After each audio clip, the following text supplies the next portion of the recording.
Assalamualaikum warahmatullahi wabarakatuh. Bersyukur kita kepada Allah Subhanahu wa taala dengan mengucapkan alhamdulillahi rabbil alamin. Bersalawat kita kepada baginda Rasulullah sallallahu alaihi wasallam dengan ucapan Allahumma salli ala sayyidina Muhammad wa ala alihi wa sahbihi ajma'in. Amma ba'da.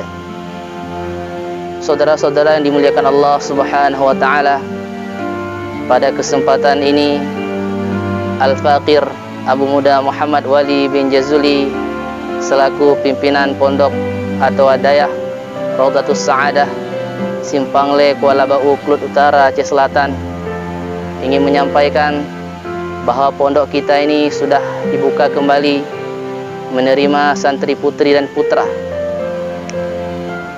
Pada pondok kita ini, di antara program-programnya yang akan kita buat, sebagaimana yang diwajibkan kepada kita semua, Al-Quran diwajibkan kepada kita untuk memahami arti dan makna kandungan daripada Al-Quran. Maka di pondok kita ini diadakan belajar kitab kuning, memahami kitab kuning, atau yang sering kita dengar dengan kitab gundul. Juga Al-Quran mewajibkan kepada kita untuk belajar bacaan, memelihara hafalan. Maka di pondok kita juga ada belajar fasahah, tahfizul Quran.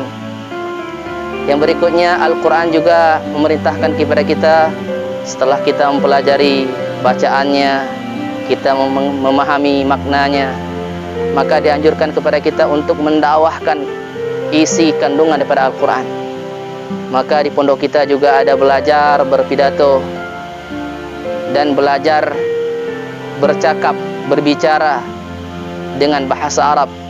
Bahasa Arab, bahasa yang disukai oleh Allah Subhanahu wa taala, dicintai oleh baginda Rasulullah sallallahu alaihi wasallam. Bahasa Arab adalah bahasa syurga. Bahasa Arab adalah bahasanya Al-Quran. Rasulullah pun berbicara, diutus selaku orang Arab. Saudara-saudara yang dimuliakan Allah Subhanahu wa taala, maka pondok kita ini sudah dibuka kembali semenjak bulan Rajab yang lalu, diresmikan oleh guru kita bersama, Ayah Cetrung Muhammad Amin Daud. Semoga dengan barakah doa-doa beliau, doa-doa guru-guru kita, Allah Subhanahu wa taala terima pondok kita ini. Allah Subhanahu wa taala ridai semua pengorbanan kita yang sedikit ini, dan Allah Subhanahu wa taala beri kepada kita pertolongan untuk memperjuangkan agama hingga detik terakhir kehidupan kita. Seperti yang guru kita sampaikan, tugas kita hidup di dunia ini cuma satu.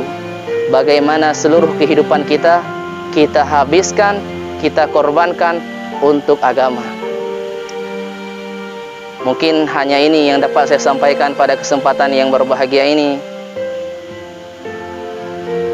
Wassalamualaikum warahmatullahi wabarakatuh.